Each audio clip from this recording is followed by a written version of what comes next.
I am Shashi Srivastava and you are watching Shashi sir की class. आज हम नरेशन का थर्ड पार्ट स्टार्ट करने वाले हैं। आज हम आपको इम्परेटिव सेंटेंसेस के बारे में बताएंगे। इम्परेटिव सेंटेंसेस जितने टाइप्स के होते हैं सभी आपको आज बताएंगे एग्जांपल्स के साथ। तो चलिए स्टार्ट करते हैं आज की क्लास। देखिए इम्परेटिव सेंटेंस क्या होता है वो तो आपको पता ही होगा, जिसमें कमांड, सजेस्ट या रिक्वेस्ट हो, या फिर एक और तरीका इसको पहचानने का, ये सेंटेंस वर्ब से स्टार्ट होता है। तो डायरेक्ट सेंटेंस कुछ इस तरह से होता है, he said to me sit down. ये इम्परेटिव सेंटेंस का एग्जांपल है। तो देखिए इसको बनाने का तरीका है कि रिपोर्टिंग वर्ब में आप order, request, ask, command, told, warn, suggest, persuade ये सब यूज करेंगे। जहां पर हम लोग टेल, टोल्ड या फिर आस्क आस्क यूज कर रहे थे, अब यहाँ पर उसके जगह पर ये वर्ड्स यूज होंगे अकॉर्डिंग टू सेंटेंस। मतलब कि अगर प्रेजेंट में है तो ऑर्डर या ऑर्डर्स हो जाएगा, और पास्ट में है तो ऑर्डर या फिर रिक्वेस्टेड हम यूज करेंगे। एक और रूल है, इन्वर्टेड कमा को हटाकर टू का प्रयोग करें। जहां हम लोग डैट या इफ का यूज कर रहे थे, अब टू का यूज करेंगे। और अगर सेंटेंस में प्लीज, काइंडली, सर, मैडम है स्टार्टिंग में तो उसको हटा देंगे। तो चलिए एग्जाम्पल्स से बताते हैं ताकि अच्छे से क्लियर हो जाए। तो चलिए पहला सेंटेंस था, he said to me sit down. इसका बनेगा he told me to sit down. अब देखिए यहाँ पर जो मैंने टोल्ड लिखा है, ये अकॉर्डिंग टू सेंटेंस के नेचर आपको खुद चूज करना है कि कौन सा सुटेबल होगा। यहाँ पर आप ऑर्डर या रिक्वेस्ट का भी यूज कर सकते थे, ठीक है। तो आपको सेंटेंस का थोड़ा नेचर पहचानना होगा, उसी के अकॉर्डिंग आप यहाँ पर रिपोर्टिंग वर्ब में ये सब का यूज करेंगे। उसके बाद रूल था कि टोल्ड के बाद टू का यूज नहीं होता, मी लिख देंगे। और उसके बाद जब हम लोग इफ डेट का यूज कर रहे थे वहां पर हमने टू टू लिख दिया। अब यहाँ पर एक और रूल था कि जब यहाँ पर पास्ट है तो ये भी पास्ट में हो जाता था, लेकिन यहाँ पर मैंने प्रेजेंट मतलब कि वर्ब का V1 लिखा हुआ है। अब ऐसा इसलिए है कि यहाँ पर टू यूज हुआ है। आपको पता होगा, मैंने पहले भी अपने वीडियो में बताया कि टू के बाद हमेशा इंफिनिटिव, टू प्लस इंफिनिटिव मतलब कि टू प्लस V1 यूज होता है। तो यहाँ पर जब आप टू यूज करेंगे तो आपको अब सोचना नहीं है, आगे आप हमेशा V1 ही यूज करेंगे। नेक्स्ट है, he said to me please help me. तो ही रिक्वेस्टेड, आप प्लीज यूज हुआ है तो जनरली रिक्वेस्ट ही हो रहा है। तो ही रिक्वेस्टेड, मी के पहले टू हटा देंगे, मी, उसके बाद टू यूज करेंगे, और उसके बाद प्लीज, काइंडली ये सब वर्ड को हटा दिया जाता है। उसके बाद V1 और मी को चेंज कर दिया गया है फर्स्ट पर्सन सब्जेक्ट के अनुसार, ही के अकॉर्डिंग। ये तो आपको पता ही होगा, मैंने अपने वीडियो में कई बार इसको बताया ये चेंजेस कैसे होता है। The doctor said walk in the morning. अब डॉक्टर क्या करता है, एडवाइस देता है, सलाह देता है। द डॉक्टर एडवाइज्ड, उसके बाद यहाँ ऑब्जेक्ट नहीं है, फिर टू, उसके बाद यहाँ का वर्ब, मैंने यहाँ का वर्ब लिया वॉक इन द मॉर्निंग। अब यहाँ पर एडवाइस का स्पेलिंग आप हमेशा एस ई लिखिएगा, क्योंकि एडवाइस का एक और स्पेलिंग होता है ADVICE, तो ये यूज नहीं करेंगे, हमेशा यूज ये करेंगे क्योंकि ये वर्ब होता है। चलिए कुछ और अब एग्जांपल्स देखते हैं ताकि अच्छे से क्लियर हो जाए। चलिए कुछ और एग्जांपल्स मैंने लिखा हुआ है। My father said Vinay do as I say. अब देखिए बीने को यहाँ पर लिखा हुआ है, लेकिन बीने क्या हो सकता है, बीने यहाँ पर ऑब्जेक्ट की तरह काम कर रहा है, इस वजह से आप ये नेम को, बीने को ऑब्जेक्ट की तरह यूज करेंगे इनडायरेक्ट में। माय फादर आस्क्ड बीने। अब देखिए इसमें लिखा हुआ है कि जैसे मैंने कहा वैसे करने को, तो आप यहाँ टोल्ड भी लिख सकते हैं या एडवाइस भी कर सकते हैं, ठीक है। माय फादर आस्क्ड बीने to do as I say. अब देखिए यहाँ पर कोई जो सेंटेंस है, वर्ब है, सॉरी सेंटेंस का जो वर्ब है वो चेंज नहीं हुआ, क्योंकि यहाँ पर टू हो गया है। टू के बाद इंफिनिटिव यूज होता है मतलब कि V1, इस वजह से आगे कोई भी वर्ब चेंज नहीं होगा। He said to me have a cup of coffee. तो he told me to have a cup of coffee. The principal said to the peon go away at once. The principal order, अब principal order करेंगे peon को कि यहाँ से जाओ, मतलब कि जाने को कह रहे थे, इसका मतलब ऑर्डर दे रहे हैं, तो यहाँ पर ऑर्डर यूज करेंगे the peon to go away at once. आपको सेंटेंस का नेचर पहचानना होगा, उसके अकॉर्डिंग आप ऑर्डर या फिर आस्क, टोल्ड ये सब यूज करेंगे रिपोर्टिंग वर्ब में। इसमें थोड़ा आपको थोड़ा सा दिमाग लगाना होगा। The captain said to the soldiers lay down the gun.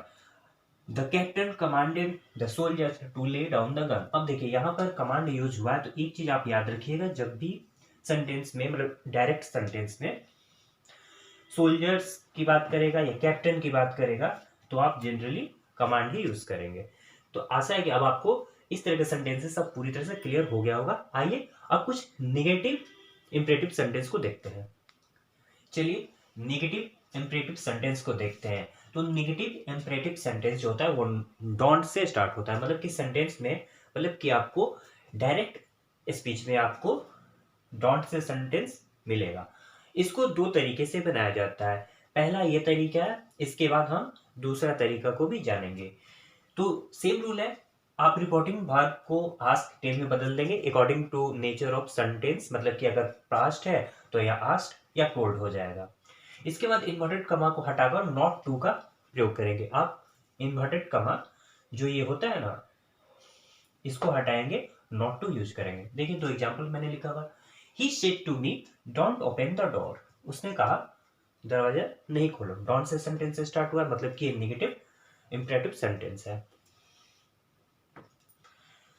इसका मैंने बनाया ही आस्क्ड मी, उसके बाद not to open the door. He said to me don't disturb me. He asked me not to disturb him. Same rule है, to के बाद V1, to के बाद V1। चलिए एक और तरीका सीख लेते हैं कि नेगेटिव इंपरेटिव सेंटेंस को कैसे बनाते हैं। चलिए अब दूसरा रूल को देख लेते हैं। इसमें आपको फॉरवर्ड का यूज करना है। ये V1 है और ये फॉरवर्ड V3 है। इसका मतलब होता है मना करना, और ये नेगेटिव वर्ड होता है। मतलब कि सेंटेंस में आप अगर नेगेटिव यूज करेंगे तो जो पहले रूल था नॉट टू, अब वो यूज नहीं होगा, सिर्फ टू का यूज होगा। एग्जाम्पल देखिए, he said to me don't go out. इसको मैंने बनाया ही फॉरवर्ड, ये V3 है, forbade me to go out. अब यहाँ पर नॉट का यूज इसलिए नहीं हुआ क्योंकि ऑलरेडी नेगेटिव वर्ड है। अब यहाँ पर देखिए टू के बाद V1, टू गो आउट।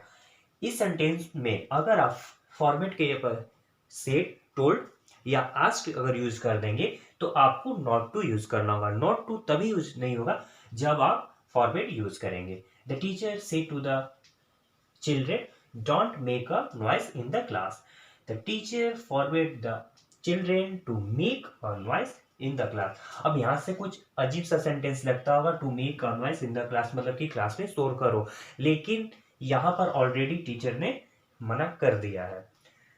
तो इस तरह से आप नेगेटिव इंपरेटिव सेंटेंस को बनाएंगे टू का यूज करके और नॉट टू का। अकॉर्डिंग टू सेंटेंस का नेचर आप देखकर आप यूज कर सकते हैं। चलिए कुछ लेट का यूज देख लेते हैं डायरेक्ट और इनडायरेक्ट स्पीच में। चलिए लेट से स्टार्ट होने वाले इंपरेटिव सेंटेंस को देखते हैं।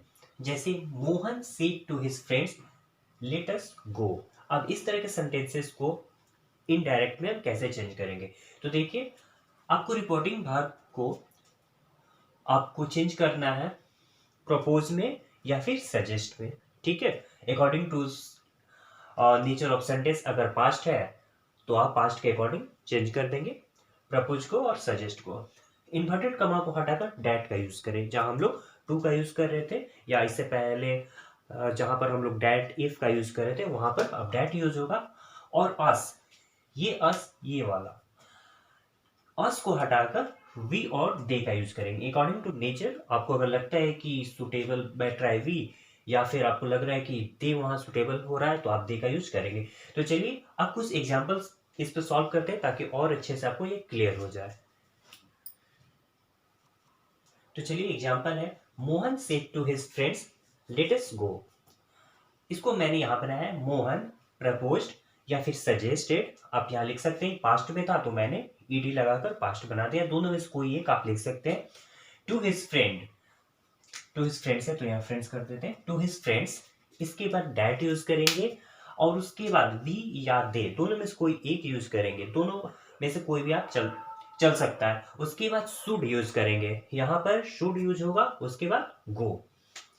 नेक्स्ट है the children said let us play.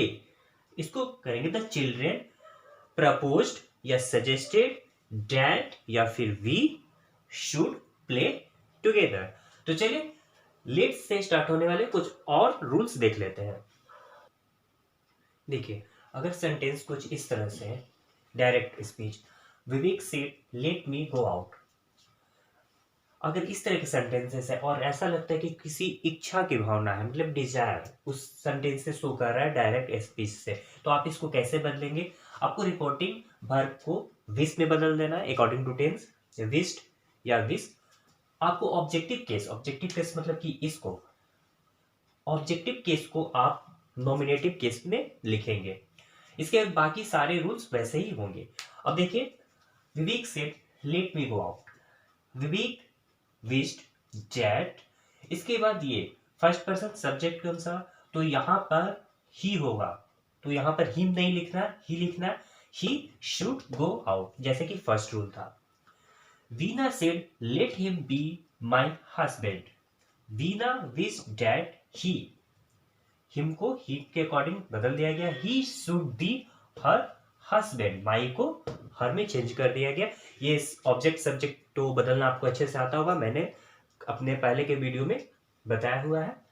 You said let me do what I like, you wish that you should do what you like, क्योंकि पास्ट था तो यहां पर पास्ट कर दिया गया। तो इस तरह से लेट से संबंधित इंपरेटिव सेंटेंस आप ऐसे बनाएंगे। आज का क्लास यहीं पर समाप्त होता है। आशा है कि आपको अच्छे से इंपरेटिव सेंटेंस से संबंधित नरेशन आ गया होगा। आपको क्या करना है कि जो भी रूल्स मैंने बताए उसको स्टडी करना है और बहुत सारे एग्जाम्पल्स आपको बनाना है। अगर कोई प्रॉब्लम होती है तो आप कमेंट बॉक्स में लिखकर अपना क्यूरी सेंड कीजिएगा, हम आपको रिप्लाई कर देंगे। वीडियो को शेयर जरूर करिएगा, लाइक जरूर कीजिएगा। हमारी मुलाकात फिर होगी एक नए टॉपिक के साथ, एक नए वीडियो में। तब तक के लिए बहुत बहुत धन्यवाद। Thank you.